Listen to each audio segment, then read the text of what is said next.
Então, sentamos já ou não? Como quiserem, mas acho que sim. Por favor, então, boa tarde. Primeiro eu vou me apresentar, né? Eu sou a Tainara Machado, recém-formada socióloga, defendi meu doutoramento agora aqui na Universidade do Porto. Eu, como vocês já puderam perceber, vim do Brasil, né? De Porto Alegre, bem distante da onde vem o nosso convidado de hoje, o Frei Chico. Eu sou do sul, ele é praticamente do norte do Brasil, mais nordeste, digamos assim.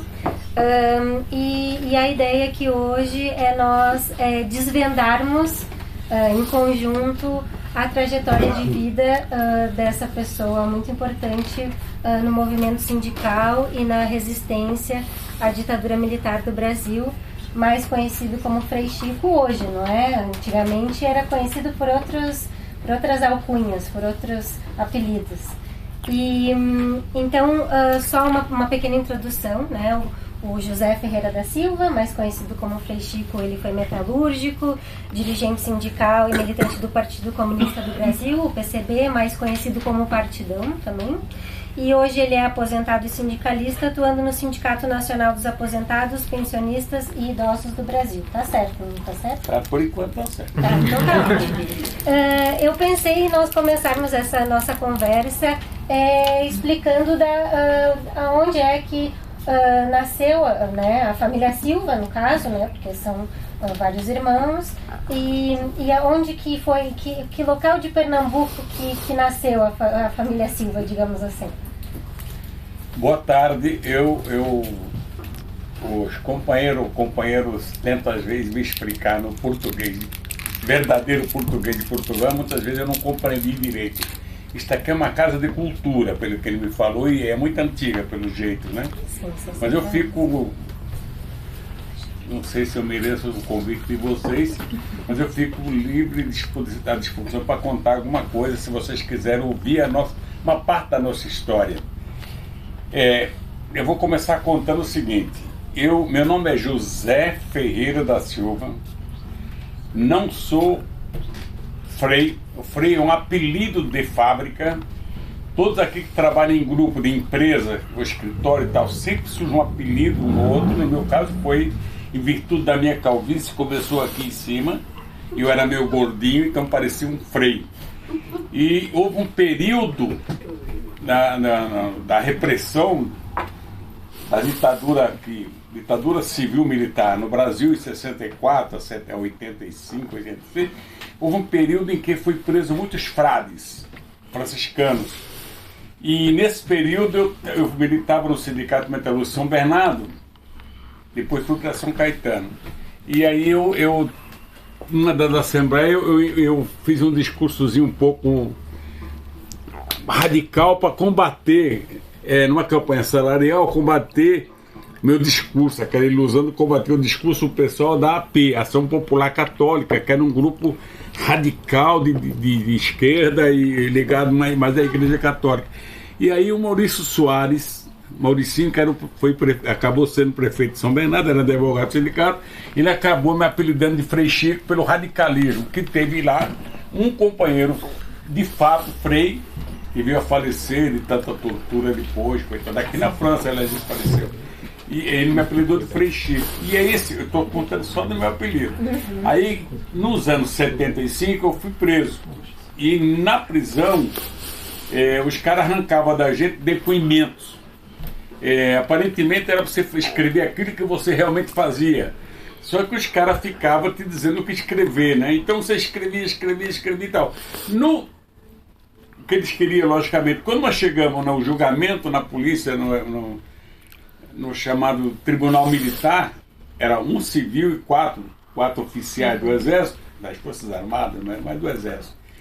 Eles tentaram me condenar porque eu alegava que o codinome Frei Chico não era codinome, era apelido. E aí foi um rolo danado, o advogado nosso, além do meu advogado na época era José Carlos Dias, que estava começando a carreira dele na época, e acabou sugerindo aos caras lá, aos chamados, que se eu pudesse provar que aquilo era apelido, eu fazia um abaixo-assinado, eu com as personagens me conheciam. E aí eu escapei da condenação, fui Fui subindo depois disso aí. Então esse é meu apelido. Eu tive outros apelidos, tive José Frei Chico, Zé Careca, Zé Gordo, Zé Barriga. Tinha os da família também, não tinha? E tem o Ziza, que é da família. O Ziza, esse Ziza da família, eu não sei até hoje como é que cuidar desse apelido. E eu fui preso uma outra vez em 80, aí de manhã cedo, olha, nós estávamos puta greve, 79 e 80. E aí, num certo momento, eles iam prender realmente todo mundo. E no dia que prenderam o Lula, e mais 46, só no ABC, eu tive o desprazer de umas 5 e pouco da manhã bater na minha porta lá, já no quintal, o cara pulou o muro e tal, e bateu na minha porta, e minha mulher foi atender, que estava chamando o Ziza, né? Ziza da família, né? Sim. Aí ela abriu a porta e me chamou e tal, eu cheguei lá, os caras já entraram com a gente e tal. E aí levaram, eu fui preso, mas aí já usaram o apelido Ziza, sim, da família. Aí já era uma coisa. Já ficaram íntimos. Sim, já. Então, essa é uma parte da história. Agora, a minha história anterior é o seguinte, eu não sei, alguns companheiros que moram no Brasil sabem que é pau de arara.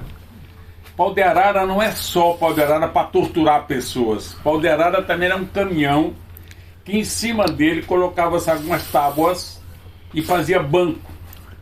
E aqueles bancos cobriam de uma lona. E o transporte nordestino para São Paulo, não só nordestino, como mineiro, baiano e tal, era em cima daqueles caminhões nos anos 50. Não tinha os autocarros, né? Não tinha autocarro. O ônibus começou a surgir a partir de 58, 60, por aí. Era sempre nesses caminhões. Era caminhão, pau de arara. Aí eu tenho que começar a contar. Meu pai veio embora, saiu de Pernambuco, um município chamado Caetés, era Garanhuns, tem um distrito de Caetés no qual nós pertencíamos, o nosso sítio que nós nascemos era Vaz Comprida. Aqui eu vi algumas coisas aqui que é tudo semelhante, né? Descendente português. E aí meu pai veio embora para São Paulo em 1945 e minha mãe ficou grávida do Lula. O Lula nasceu uns 3, 4 meses depois que ele veio embora. Uhum. Isso era um pouco complicado. Aí ele voltou lá em 49 para 50, e 50 acho que foi. 49, 50. Aí minha mãe aceitou, ele foi lá, ele voltou com a mulher, mas ficou na casa da família dela, já com 2 ou 3 crianças, e a minha mãe aceitou ele em casa. Aí olha o que é paixão. Ela engravidou dele e nasceu a minha irmã Ruth. Uhum. Antes da gente continuar, quantos irmãos são? Só pra gente ter uma ideia. Deixa eu chegar lá. Tá, bom, vai chegar lá. Aí a Ruth foi a última da nossa família. Não foi, não. Não? Depois, quando ele chegou em Santos, e nós viemos pra cá, porque houve um período aí que eu tenho que contar. Um dos meus irmãos, em 49, 50, quando ele voltou lá, ele trouxe um dos meus irmãos mais velho com ele, o Jaime. Uhum. Não era o mais velho, o Zé era mais velho, era o Jaime. Aí o Jaime, meu pai não sabia ler e escrever. Aí ele pediu para o Jaime escrever uma carta para minha mãe, e contando as novidades e tal, não sei o que lá. O Jaime aproveitou na carta e embutiu lá um final que ele estava mandando mãe vender as coisas que tinha lá. Não tinha nada. Tinha terrinha que a gente morava só e vinha embora para Santos. Aí deu um endereço, deu tudo lá, né? Quando ele leu a carta para meu pai, ele escondeu aqui, não leu para meu pai, depois no correio. Só que naquele tempo, as cartas demoravam assim 3 meses, 4 meses para chegar até a gente, ou mais. A vida demorava até mais. E aí, quando minha mãe leu aquela carta, ela se entusiasmou e tal. Nesse período já tinha vindo embora também para São Paulo um outro irmão mais velho, Zé, que veio, um tio meu, irmão do meu pai, ele veio junto com ele. Então só nós estávamos lá em casa, só eu, o Vavá, a Marinete, a Ruth era recém-nascida e o Lula e a Maria, cadê? Dá, hein, caralho? Não, era 5, né? 5, 6. 5, 6, era 6. 2 já tinha vindo embora, 6, 7. 7, né? 2 tinha vindo embora. E aí nós viemos para São Paulo, Pau de Arara, eu tinha 10 anos, o Lula tinha 7 anos. E em São Paulo nós descemos num bairro chamado Brás, onde O caminhão vinha, despejava o que informar que essa viagem durou 13 dias. Não era fácil, como o motorista era um só e ele parava para dormir, nós também tínhamos que dormir também.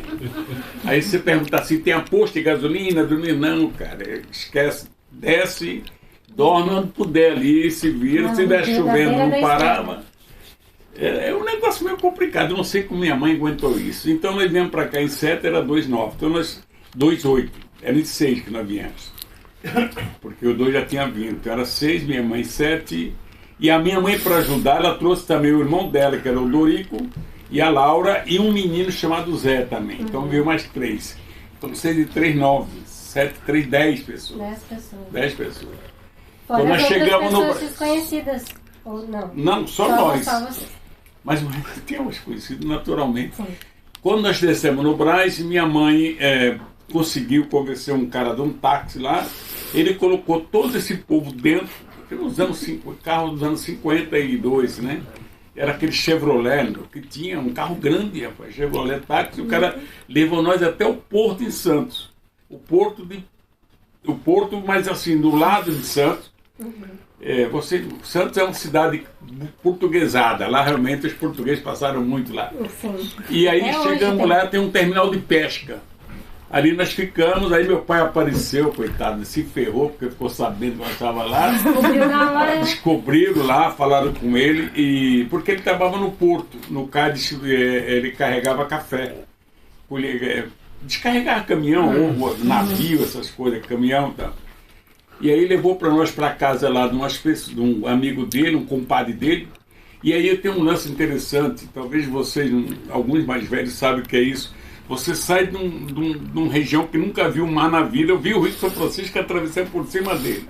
E aí quando você chega em Santos, desce na beira do mar, aí você entra numa catraia. Catraia é uma chata, catraia, não sei como é que dá o nome aqui. Entra todo mundo ali dentro, aí o cara sai por um neotúnel lá. Você sai, de repente, quando ela sai fora, cada puta navio enorme, aí você fica assustado e vai atravessar aquele marzão lá pra dentro. É uns 300, 500 metros, mais ou menos, 500 metros, um negócio maluco. Ficamos morando lá com meu pai.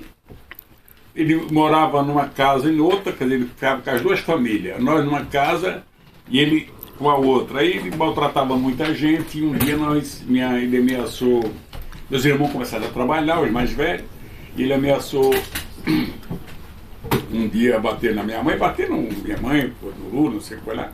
Aí ele nunca mais fez isso, minha mãe saiu de casa. Ele foi para trabalhar e a gente foi embora de casa. E não morando mais com ele, quer dizer. Eu via ele, uma vez ou outra, eu via ele. Em Santos ou foram... Não, aí nós ficamos em Santos. Alugaram, uma mulher cedeu lá para nós um barraco, lá um barraco sim, mas tinha banheiro, essas coisas tinha, né? Aí ficamos lá um período até alugar uma outra casa um pouco mais longe. Alugamos outra casa, com o pessoal trabalhando. E aí nós tínhamos muitos parentes já em São Paulo. Eu tenho parente é bom, viu, gente? Não despreza os parentes, por favor. Nem que seja chato, mas não despreza, não. Num certo momento ele ajuda. Aí meus parentes lá em São Paulo, minha mãe veio, meu irmão veio primeiro, depois veio o outro, então foram trabalhando. E aí alugamos, viemos tudo para São Paulo. Aí fomos morar, você imagina, nós estávamos em 8 filhos e minha mãe, num quarto e cozinha no fundo de um bar. É um bar que era na frente e tal, e eu vou até dar um nome, se alguém conhece, a Vila Carioca, já passou por lá no bairro de Ipiranga, chamado Rua Albino de Moraes. Olha só. Aí moramos lá um período, ficamos alguns meses ali, pouco tempo. Isso foi em 55. Fez um frio aquele ano desgraçado em São Paulo, porque naquele tempo, na nossa região, você sai de Pernambuco, vim para São Paulo, aquele tempo fazia frio de fato. São Paulo era chamado Terra da Garoa, porque na época de maio, junho, julho, agosto, era frio mesmo de fato. Não é que hoje amenizou bastante. Talvez pior, não sei como é que tá as coisas, pode até piorar. Ficamos morando ali, naquele bar ali, depois nós mudamos, tem umas passagens que eu não vou contar, que é muito longo. Aí mudamos para uma casa um pouco maior, aí depois ficamos ali uns meses também, aí mudamos para uma outra casa, aí ficamos mais acomodados. Só para dar assim, contar um pouco da nossa vida. Essa casa que nós mudamos, que eu achei que já era um pouco melhor, nós morávamos em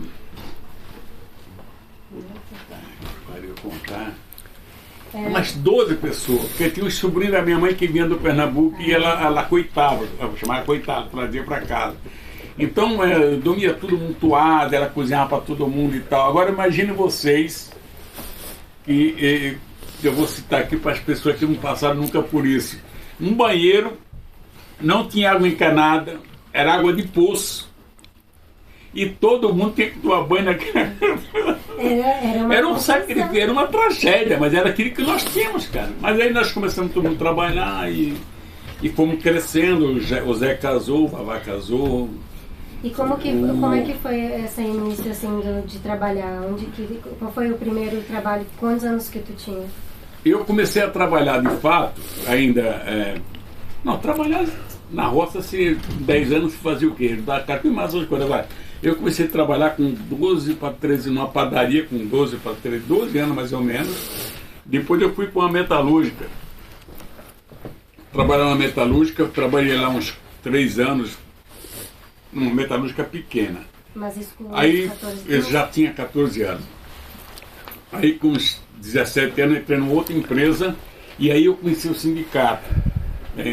A vida nossa é cheia de... Todos nós aqui temos história para contar. Se for contar, cada um é uma tragédia. Ou então uma coisa linda, né? Eu sei que eu saí dessa metalúrgica, eu trabalhava na Metalá, que era uma metalúrgica na Rua do Grito, lá no Ipiranga.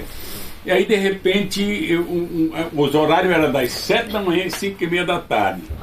Aí os caras resolveram, a empresa estava crescendo, resolveram trocar para mudar, fazer turno.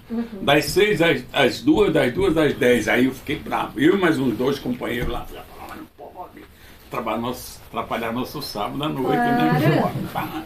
Aí fomos nós para o sindicato de Metalúrgica de São Paulo, chegando lá, meu brabinho lá, o cara falou, não, você não pode recusar, tá no contrato, a convenção coletiva. Aí ficamos lá, entrei de sócio no sindicato, e aí...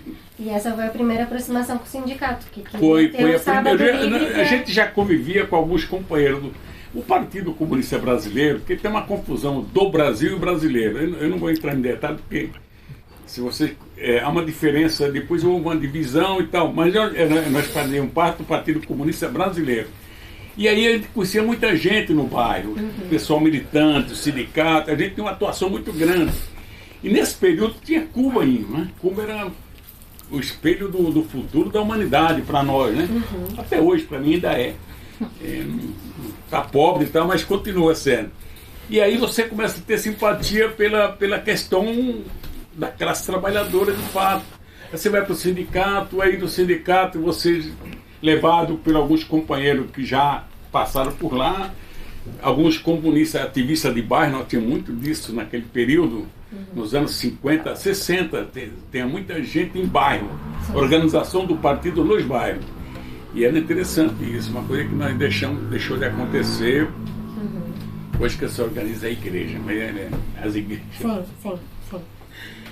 Mas aí eu fui para o sindicato lá de São Paulo, depois eu perdi esse emprego e eu sei que eu acabei entrando no sindicato e fui para São Bernardo. Em São Bernardo do Campo, eu trabalhava numa empresa, a gente fica desempregado. Aqui eu acho que quem é de origem operária sabe que ficar desempregado é um dos momentos mais tristes da vida da gente, né?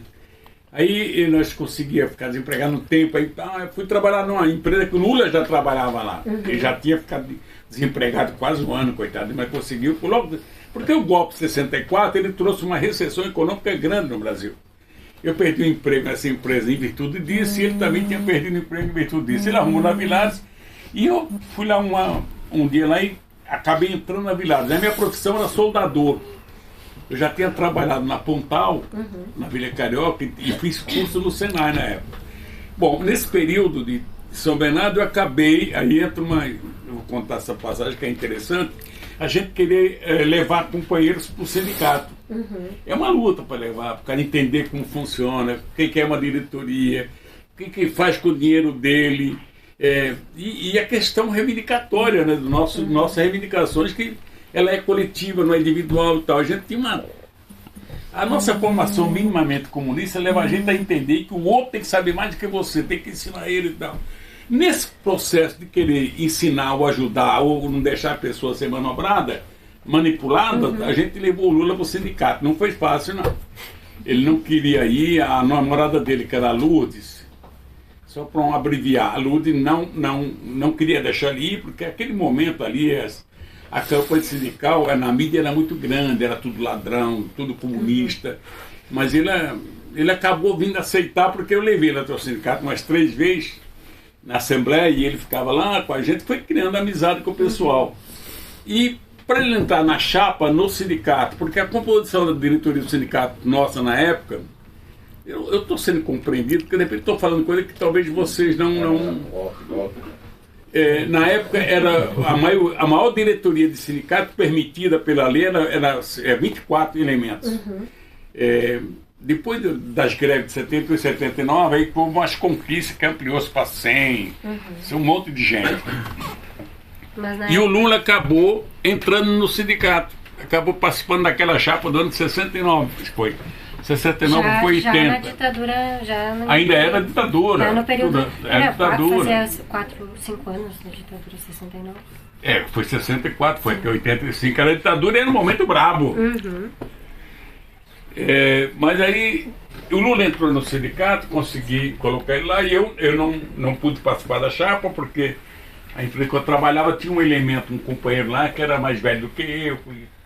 Ele já representava a empresa. Se ele saísse, ele seria mandado embora, porque não perdia a estabilidade. Então eu preferi eu sair, porque eu era jovem ainda, não era nem casado ainda, e ele acabou ficando lá, e o Lula acabou entrando em virtude da empresa que o Lula trabalhava, é ser grande e não tem representante. E ele acabou entrando na chapa. Passado um ano, eu já estou contando a história do Lula, mas que afeta a gente também. O Lula, ele acabou casando com a Lourdes, acho que foi em 1971, ele já era diretor do sindicato, e ela engravidou, e aí veio a falecer ela e a criança. Ela pegou uma hepatite, já com 8 meses de gravidez, e o médico da empresa que tratava dela mandava ela fazer exercício, então ela não resistiu e veio a falecer. Ela e a criança. E o Lula ficou abalado e tal. E aí o Paulo Vidal, que era o presidente do sindicato na época, ele fez uma carta requerendo que o Lula para o sindicato para ajudar o Lula. E quem pagaria o salário seria o sindicato. A empresa liberou ele. Tudo bem. Bom, esse é o Lula que está aí. Eu fui para São Caetano, fiquei diretor do sindicato de São Caetano. De lá eu fui diretor nos primeiros 3 anos, 2 anos, que o mandato era 2 anos. Depois, no segundo mandato, eu fui eleito vice-presidente. Aí eu assumi a vice-presidência numa segunda-feira. No sábado eu fui preso. Não fui preso porque a gente não era preso na época. Não tinha uma ordem de prisão, não existia isso. Você era sequestrado, eles pegavam você onde quer que seja. Vocês têm uma ideia, aquela senhora que está lá, minha esposa e meus irmãos, e meu procuraram a gente pelo mato ali, e tudo não achava, porque ela sumia, né? E aí, passado um tempo, essa passagem eu acho que tem que contar, porque ela chega a ser engraçada, né? A gente foi pro Doicode, ali era tortura, caraca, então fiquei 17, foi 18 dias ali. Aí chegou um dia que eles estavam muito lotados, eles tinham que desocupar, e meter pro DOPS, que era um departamento da Polícia Social, e lá legalizava as prisões, né? Então a família já podia descobrir onde estava. Mesmo assim, as pessoas lá não sabiam onde estava, porque não informavam. Mas foi numa dessa que a minha mulher foi lá me procurar, chegou lá, tinha um primo da minha esposa, da minha sogra, aliás, Valmir, um cara até muito legal, que viu ela lá, no meio daquele monte de gente, fui lá saber o que ela queria, e aí ela explicou, ele falou, deixa comigo e tal, aí fui lá ver, eu estava lá. Aí ele pediu para ela voltar no outro dia, que aí ele dava um jeito dela falar comigo. Aí no outro dia que ela chegou lá, não estava sendo transferido para uma outra cadeia, que era o DOPS, era na Rua do Hipódromo, para legalizar, e já era cadeia mesmo e tal. Então foi aí que a minha família me descobriu. Sim. Depois de 18 dias. Não, mais? Quase uns 30 dias, uns 30 dias por aí. E por que? Porque até então, porque se ele matasse alguém, ninguém sabia quem foi. O esquema deles era esse. Sim. Pegava, sequestrava e... Mas eles já sabiam que participava do Partido Comunista. Porque eles viram pela chapa do sindicato, né? Eles foram em cima do sindicato. E essa militância no movimento sindical e no movimento político, né? A militância política sempre caminhou junto, sempre foi o sindicato e o partido. Foi assim que aconteceu? É assim que acontece. Lá no mundo todo, eu acho que é assim. Tem pessoas que querem separar partido de sindicato, mas não tem como separar. É difícil explicar isso. Aliás, a grande luta do planeta Terra sempre foi essa, né? Não vincular o partido, o sindicato ao partido. Não tem como não vincular se você tem umas propostas, que só aquele partido pode te ajudar a levar para frente, você tem que se vincular a alguma coisa.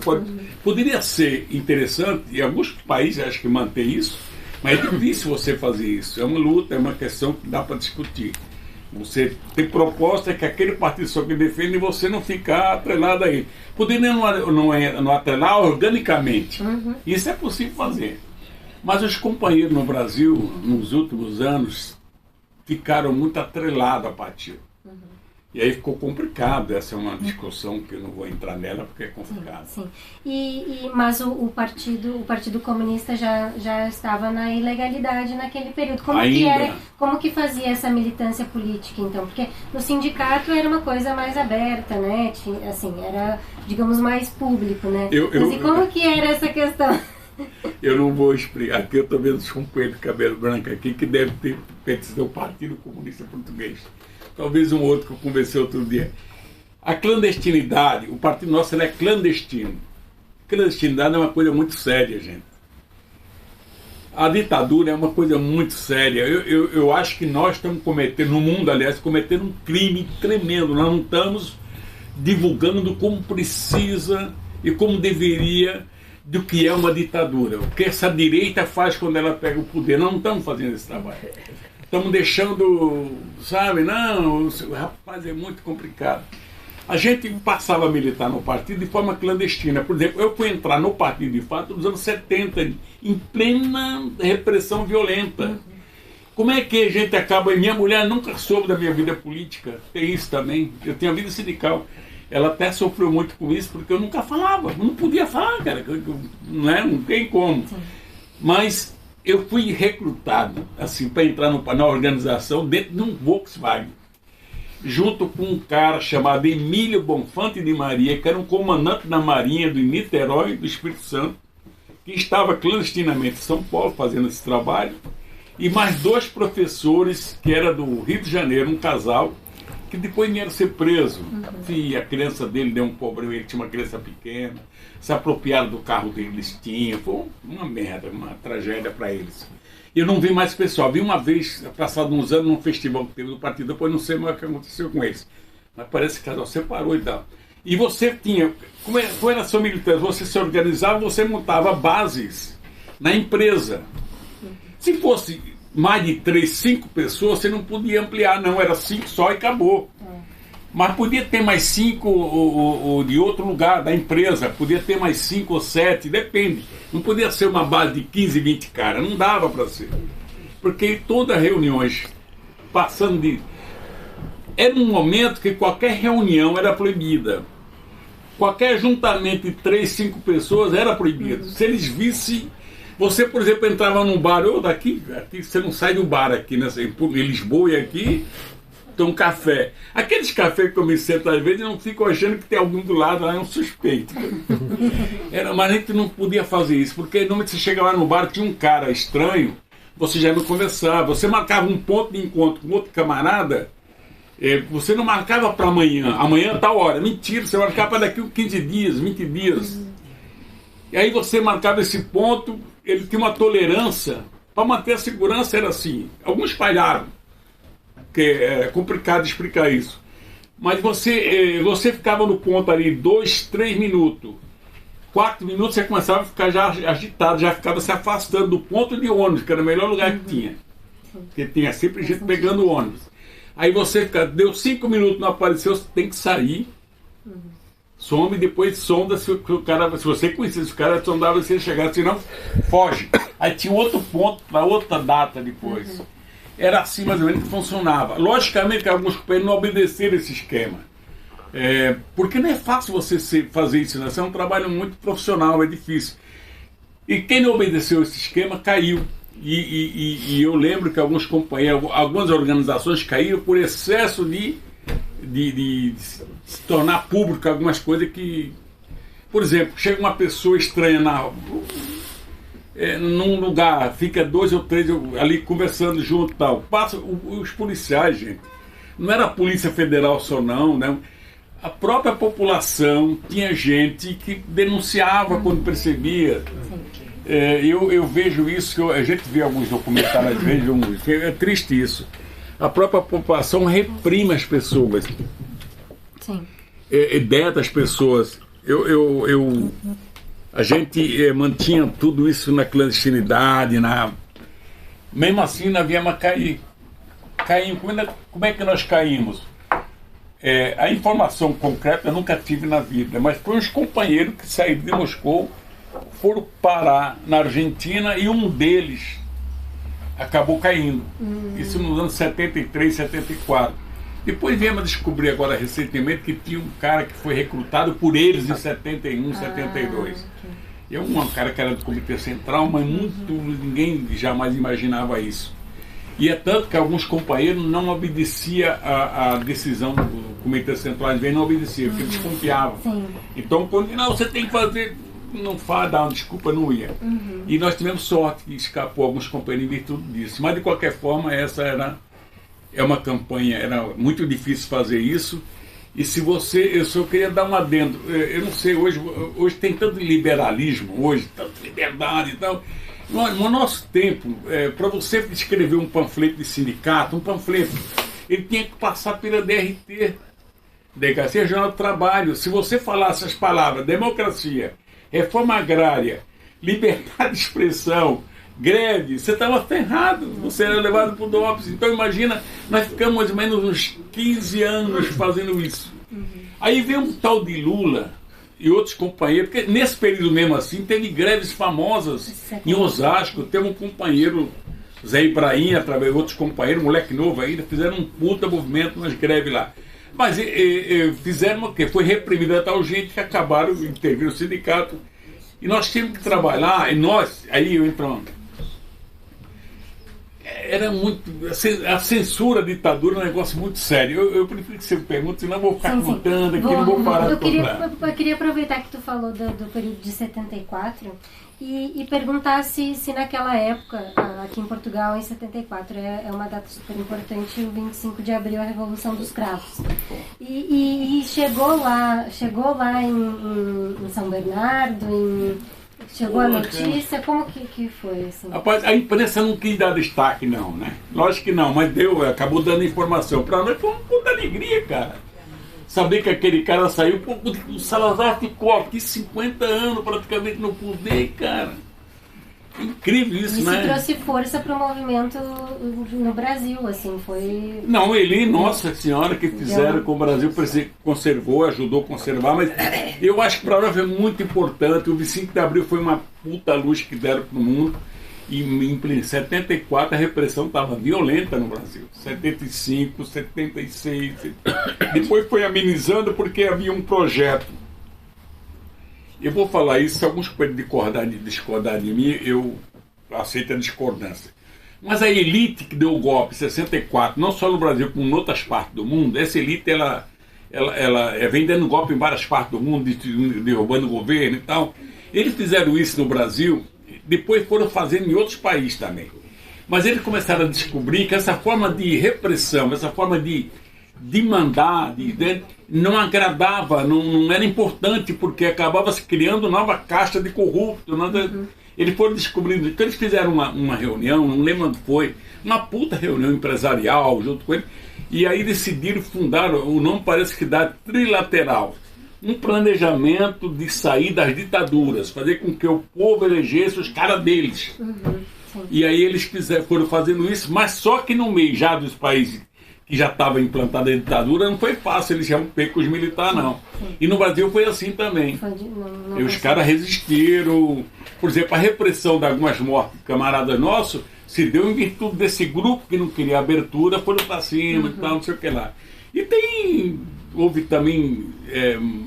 eles encomendaram algumas mortes, mataram algumas pessoas, mas aí acabou acontecendo a abertura que eles mais ou menos queriam. E foi aí que aconteceu aquele período forte de greves do ABC Paulista, entre 77 e 80, não foi? A partir dali é que engrossou mais o caldo. Aí sim, eles perceberam que não dava para... Você tem uma ideia, a Volkswagen tinha na época quase 50 mil trabalhadores. E outras empresas do ABC. O ABC sozinho tinha, parece que, 150 mil trabalhadores. O ABC tem quantos municípios? Só para a gente poder... Para o pessoal, acho que são 4, não é? Municípios? Que fazem parte do ABC. Os ABC é composto o seguinte, é São Caetano, Santo André, São Bernardo, Mauá e Diadema. Só que as grandes empresas estavam em São Bernardo e São Caetano. Diadema era pequena, Santo André também era pequena. Esse pessoal, quando você fazia movimento e que atingia... Mas tem uma coisa que eu queria chamar antes. Por que foi feito esse movimento? Porque chegou a tal ponto. Porque em São Bernardo houve a entrada de um sindicalismo diferente, novo, o Sindicato de São Bernardo. Mesmo com a diretoria anterior ao Lula, é um pessoal já avançado e tal. E eles trabalharam muito. A história é muito longa, mas eu vou contar isso. E dado estatístico, quando você quiser combater alguma coisa, se informe, você tem que ter informações concretas. Eu fico às vezes chamando a atenção, alguns camaradas ficam discutindo lá no Brasil contra essa cambada que estava no poder agora, que ainda tem alguns que ainda estão lá, e você tem que discutir com eles, com dados, com informações concretas. Você não pode ir no achismo, não. E aí o DIESE, o Departamento de Estudos Sociais, que foi um órgão fundado pelo sindicato nos anos 50, descobriu que nos anos 71, 72, por aí, 73, nós fomos roubados em 13% do aumento salarial. É só para lembrar, quem dava aumento aos trabalhadores privados era o governo federal que decretava. Não era liberdade de negociar, não existia isso. Então eles roubaram de nós, que deu 30 e poucos % de roubo. E aí o DS descobriu isso, aí deu motivo para quê? Para o movimento de São Bernardo crescer. Por quê? Porque aí o sindicato também usou uma coisa inteligente. Começou a trabalhar, levar o trabalhador para dentro do sindicato. Tinha ampliado a sede, fizeram uma sede nova, e lá aguentava e fazia curso de até, por turno, assim, 300, 400 trabalhadores por turno. Então fazia curso de aperfeiçoamento de eletricista, de matemática, de Madureza na época, que era você conhece bem a história de Madureza, e outros cursos mais. E quem ia mais fazer esses cursos? Era ferramenteiros, era pessoas mais preparadas que iam fazer esse curso. E tinha uma elite de trabalhador na época, que chamado ferramenteiro, técnico de manutenção, e algumas outras profissões poucas, mas essa era mais... que era um pessoal que era elite de trabalhador, ele ganhava um salário excelente. Era mais especializado. Especializado. E esse pessoal começou a ir para dentro do sindicato. É tanto que a primeira greve que deu em São Bernardo a partir foi em 78. Eu lembro bem disso, que meu pai morreu nesse período da greve. Nós nem ficamos sabendo da morte dele. Como a gente não morava com ele, eu tinha visto ele um ano atrás, eu e o Lula fomos ver ele, mas ele já estava doente, e aí depois ele morreu, nós ficamos sabendo uma semana, foi 10 dias depois. Na greve 78 na Scania. Aí depois começou a ter outras greves e parou logo essa greve. Parou, negociaram qualquer coisa, aí veio 79, aí veio 80, aí quem conhece um pouco da história, que aí foi para valer, foi enfrentamento mesmo. Aí... Foi a época que teve no estádio, aquela assembleia grande no estádio? Só no Vila Euclides, era milhares de pessoas, era 100 mil pessoas. E era um pessoal que participava voluntariamente, não tinha essa exigência. Eles iam porque aquilo estava na liderança e sabiam que estava sendo roubado. Então, vamos aqui abrir um parênteses para os companheiros que pensam o contrário. Era uma greve totalmente econômica, reivindicatória. Não tinha derrubada de governo. Alguns camaradas tentaram derrubar o governo ali. Mas os caras perceberam que não iam derrubar nada. Aí tem umas coisas que eu não vou... Passa outra pergunta, senão eu vou contar a história aqui que eu não posso contar.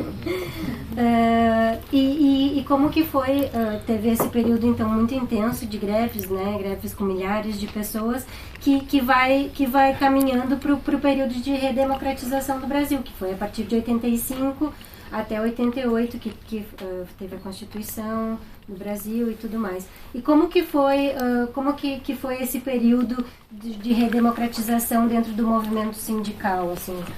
Como que foi essa experiência? Porque a experiência anterior era muita repressão, muitas greves, e esse período de redemocratização do Brasil? Veja você, quando surgiu esse envolvimento, se for surgindo, bom, eu queria só lembrar uma coisinha aqui para não ficar despercebido. Nos anos 74, as eleições no Brasil, você não elegia prefeito de capitais, prefeito de área de segurança nacional, tipo Santos, tipo Rio de Janeiro, capitais onde tinha Petrobras, não se elegia prefeito, não se elegia governadores e não se elegia presidente da República. Então a eleição majoritária passou a ser o senador da República.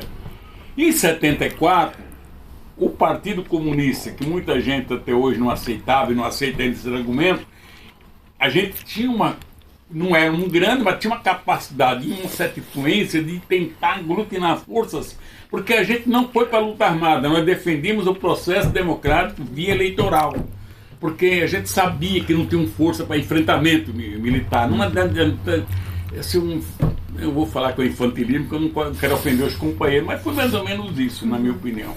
Aí, quando foi em 74, o que aconteceu? Eles descobriram, eles sabiam que a articulação das forças democráticas, aí tem gente do PSB, da Igreja Católica, tem muita gente, elegeu-se 17 senadores da oposição. Aí os caras começaram a ficar apavorados. Aí foi uma repressão tremenda em cima do partidão, do qual fazia parte. Aí prenderam, mataram alguns e tal, porque era o que não tinha mais luta armada. Foram para cima da gente como se fosse um inimigo igual aquele lá. Não era adversário, era diferente. E aí, a 78, 79, a gente estava pedindo que eleição direta, já vinha um movimento, eleição direta. E aí encampamos essa luta a partir de 80. Aí já tem uma certa, a partir de 79, houve a anistia, a lei da anistia, começou a voltar os companheiros para o Brasil, que estavam exilados. E a partir daí, começou a campanha pelas eleições diretas. Aí cria-se partido. O Lula, que até então, até os anos 70, 79, 70, o Lula era um daqueles que era contra partido. O partido tem que ficar lá, o sindicato aqui e tal. Ele acabou entendendo que se não houvesse um partido para colocar gente lá dentro do Congresso, que ele começou a ir ao Congresso, chegava lá, tinha 100 deputados, por exemplo, uma vez ele encontrava, tinha 2 que representavam trabalhador, ou 3. Porra, não dá, né? E até hoje está pior ainda. Mas está pior do que estava naquela época. E aí aí resolveram fundar um partido, fundaram o PT. Aí outros partidos foram para a legalidade, nós também fomos para a legalidade, mas ficamos... A gente elegia deputados pela sigla chamada MDB. Era Arena e MDB. A gente ficava se filtrava dentro do MDB, que era legal. E elegia alguns deputados, elegíamos algumas pessoas importantes ali. Eu posso citar um monte de nomes, mas vamos ver. Aí veio a campanha das diretas, do qual o Lula acabou fazendo parte. Eleição direta e tal. Não foi fácil passar não, gente. Aí foi muito difícil passar e acabou passando indireta. Elegemos o presidente da República, que foi o Sarney não, o Tancredo, que o vice era o Sarney, por imposição deles, elegemos esses caras, mas depois veio as eleições diretas a partir de 89. E aí é um outro período da história que já mudou bastante as coisas a partir daí. E como que foi, voltando para a tua história, né? Como que continuou no movimento sindical, mas sempre na ABC? Como que foi? As centrais sindicais que existiam nesse período até então, clandestinas, era muito pouca, não tinha mais as confederações legalizadas, tinha federações e confederações de trabalhador, mas tudo dentro do padrão da chamada leis trabalhistas, chamada legalidade.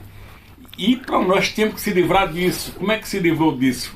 Criando o congresso da chamada Intersindical, que foi um congresso da CONCLAT, que veio aí o pessoal da reforma agrária, todo mundo, para um grande congresso que se deu na Praia Grande em 80 foi 81.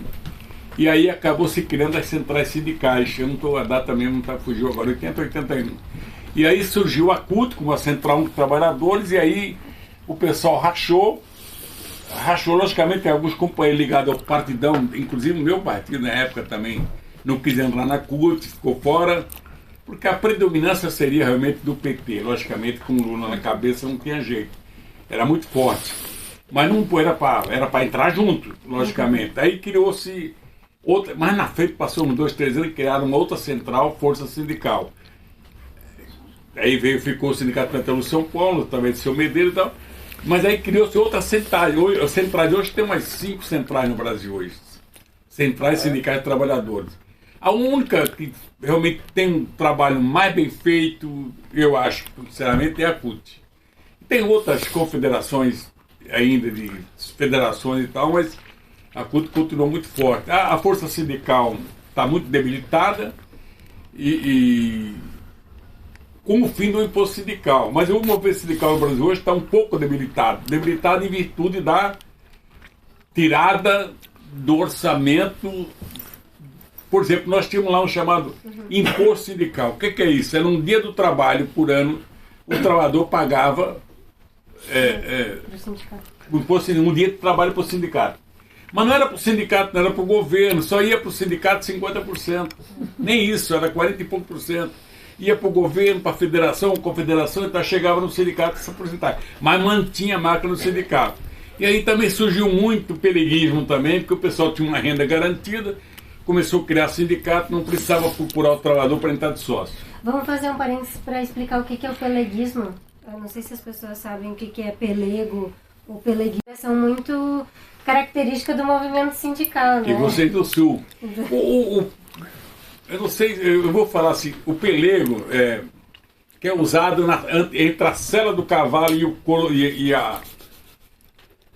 o lombo do cavalo. E o lombo do cavalo. Então você põe ali uma coisa que chamava pelego. Por quê? Para não machucar o cavalo, a carne do cavalo. O que é o pelego sindical? Aquele que ameniza a luta para não ter atrito de patrão empregado, para não deixar, e fica mais sempre favorável ao patrão. Negociando mais para o patrão, favorável ao patrão. Esse é o pelego que nós tínhamos no Brasil. Aliás, tem muito ainda por aí afora. Não sei. Tem um pelego. Então é isso que nós tínhamos bastante. Aliás, ainda tem bastante, viu? Lamentavelmente tem. Mas aí a luta é mais complexa. Quem está acompanhando a evolução do planeta sabe que a luta sindical no mundo que está surgindo agora, nos últimos anos, é muito séria. E defender o direito dos trabalhadores está ficando cada vez mais complicado.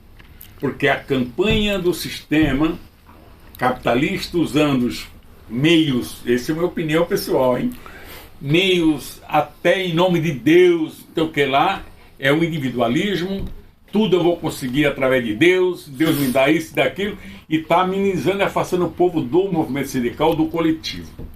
Isso está acontecendo no mundo todo, não é coisa fácil, e quem está achando que existe e é muito sério. Por exemplo, você vê as pessoas ir para a televisão, ou até o pessoal, o cara conseguiu, na política do Estado, você consegue fazer muita comprar uma casa, Estado financeiro, lá aconteceu no Brasil, no governo Lula e Dilma, casa, comprar carro mais barato, essa coisa toda. Os caras conseguiram convencer uma parcela daquele povo de que aquilo foi Deus que deu para eles.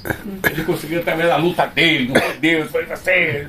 Também isso, então, lamentavelmente, é uma luta difícil. Nós estamos enfrentando uma luta muito difícil no movimento sindical para convencer o trabalhador de que ele não vai ser rico. Não tem espaço para todo mundo ser rico.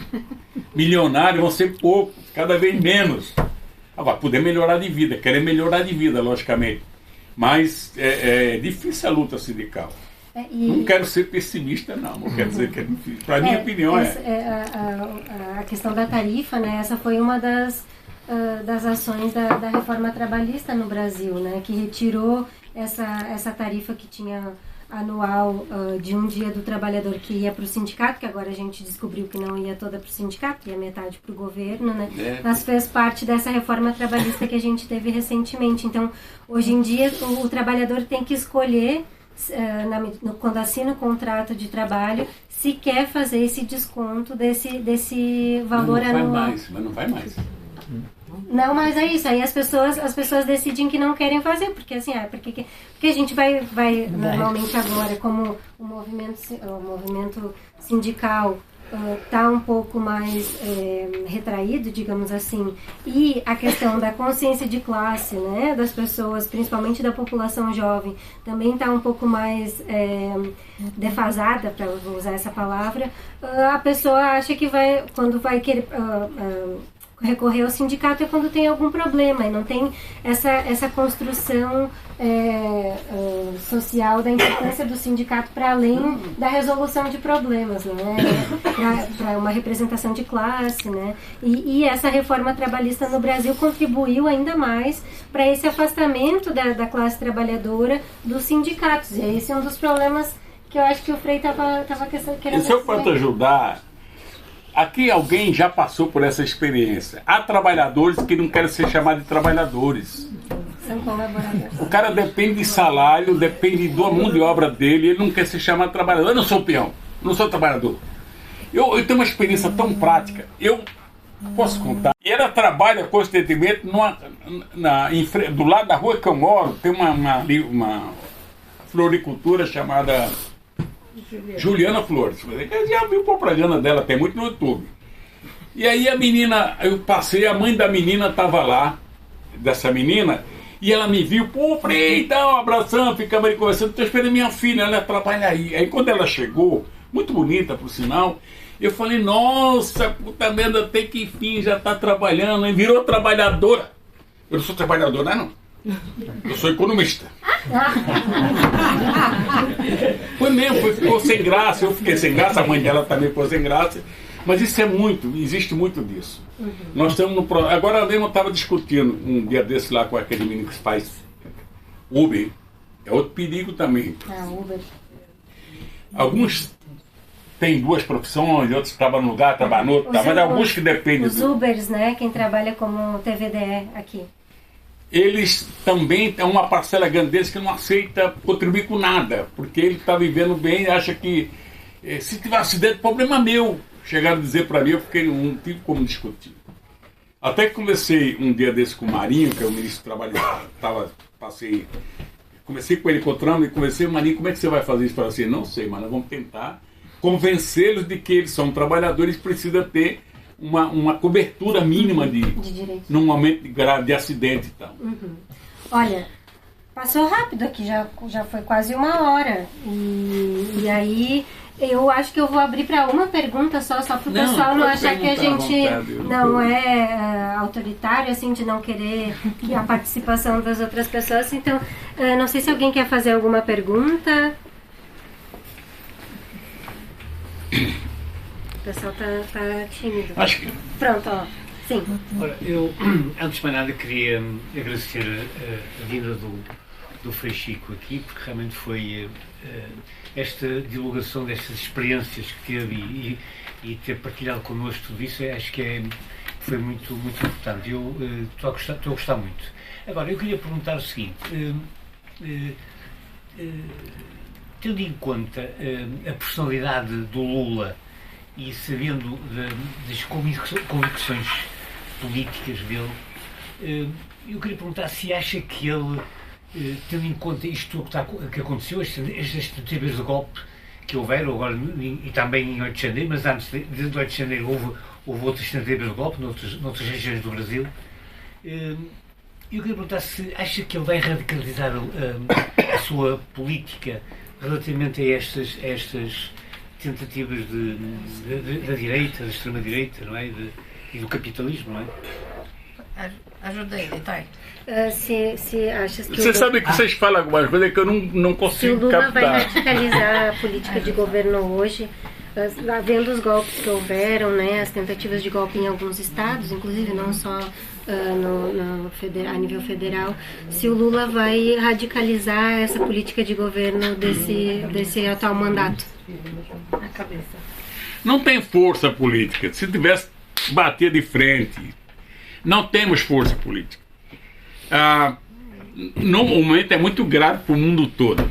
O mundo que eu falo desse mundo nosso. O outro também, outro mundo chamado lá da China, a Rússia também é grave também. Nós temos que ser realistas. E vocês, aqui tem gente mais competente do que eu para analisar isso. Não se deram conta que o mundo está em disputa de modelo de futuro. É questão do dólar, é questão de quem vai dominar a economia do mundo, isso é que está em jogo. O Lula conseguimos se eleger com dificuldade. Além de toda a dificuldade que houve em cima dele, de desmoralizar a esquerda, não se esqueça quem é de esquerda aqui. Se preparem, porque a desmoralização em cima de vocês aqui vai ser grande.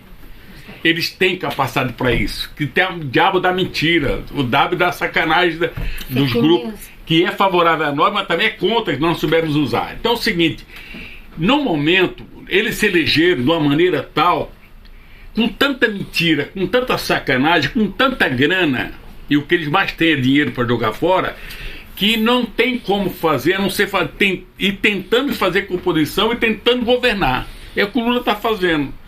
Tentando convencer os caras que é preciso preservar, por exemplo, a Petrobras, é preciso preservar a empresa de energia, é preciso preservar investimento em casa própria, investimento de saneamento básico. O Brasil é muito carente nisso. Tudo isso para gerar o quê? Vai gerando nova riqueza e novo desenvolvimento, e vamos ganhando tempo para ver se o povo vai mudando o voto. É um processo difícil. É difícil, porque aquilo que eu estava falando agora há pouco do cara, as igrejas crentes no Brasil, um pedaço da católica também, são muito conservadores, são muito pró-americano. O modelo de vida deles é o americano, acabou, do mundo, porque senão o comunismo vai tomar conta. A China é comunista, a Rússia é comunista. Essa parece brincadeira aqui, mas na parte da população nossa, a maioria da população passa-se mais, eles conseguem fazer com que isso aconteça, cara. Então o Lula está dirigindo o país de uma maneira pisando em ovo e tal, mas está conseguindo, vamos ver. Agora, vamos fazendo por parte, e a população vai se descobrindo de que é tudo mentira e tal, mas nós temos que trabalhar mais para desmentir tudo isso.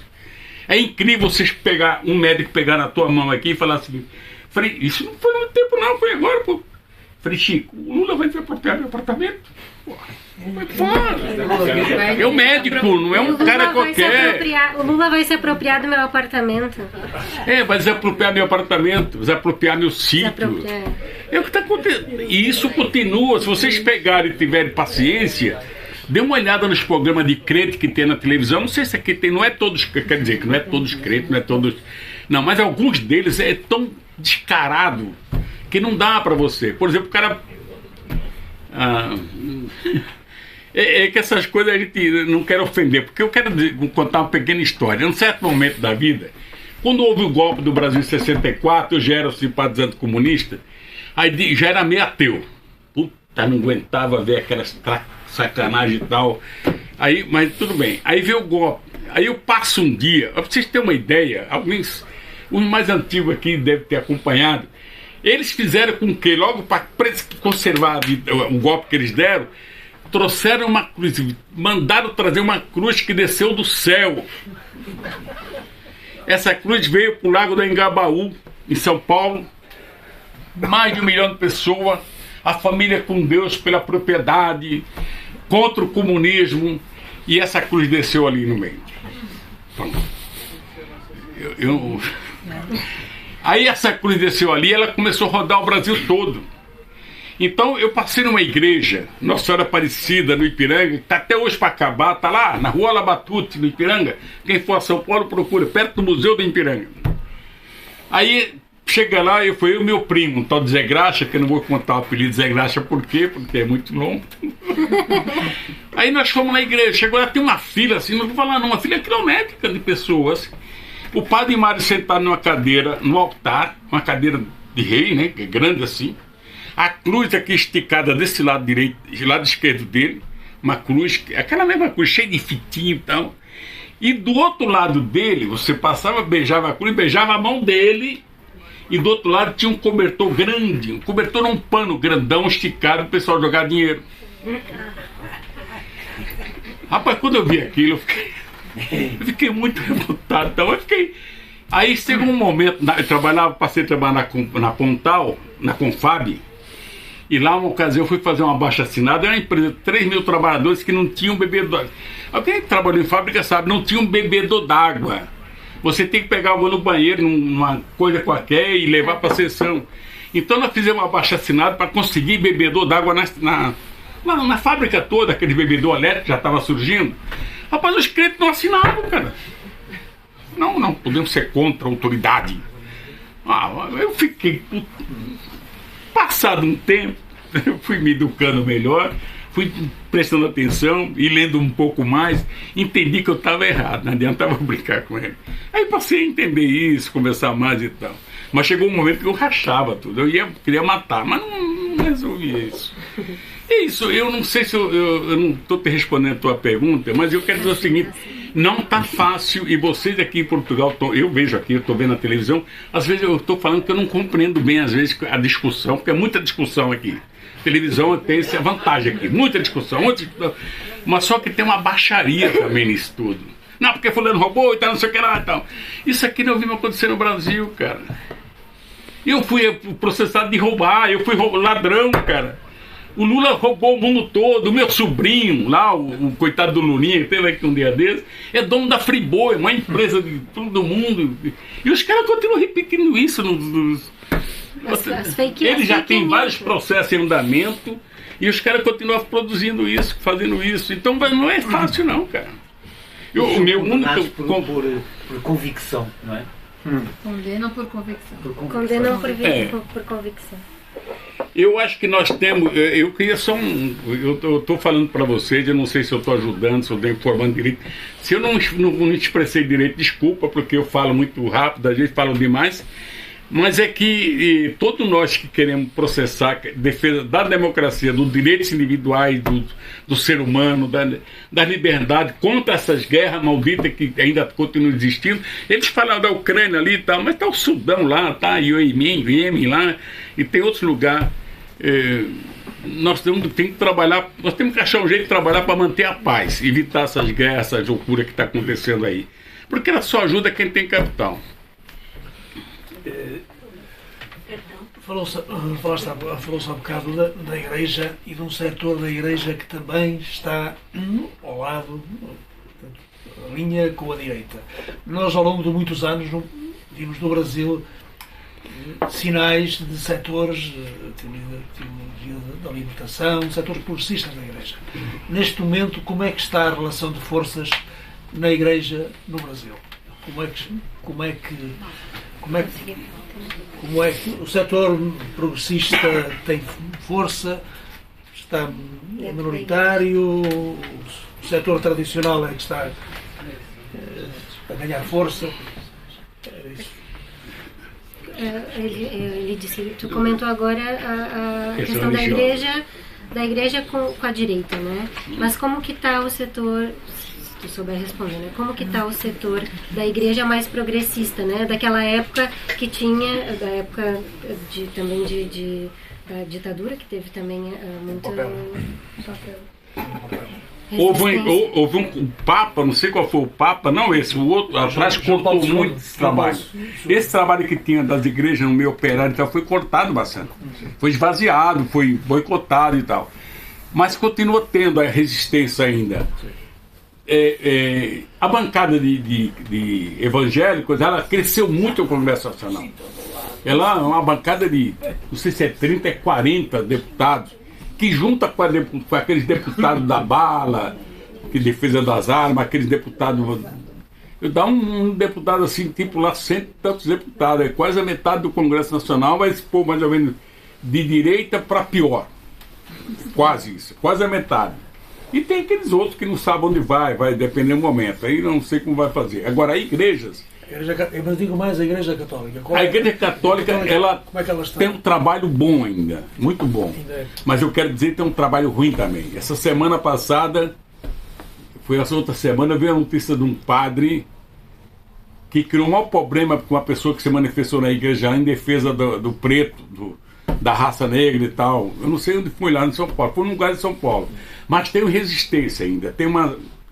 Não está muito ruim não. Por exemplo, mas tem um número grande de conservador na Igreja Católica. Por exemplo, eu particularmente já vi cara falar que freia a igreja todo dia, que esse Francisco tem que ser excluído da igreja porque ele é comunista. E é cara que frequenta as igrejas onde eu moro.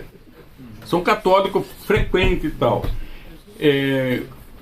Mas eu não podia te falar assim, só posso falar. O que era nos anos 70, 80 deixou de existir hoje. Menos, tá menos, muito menos.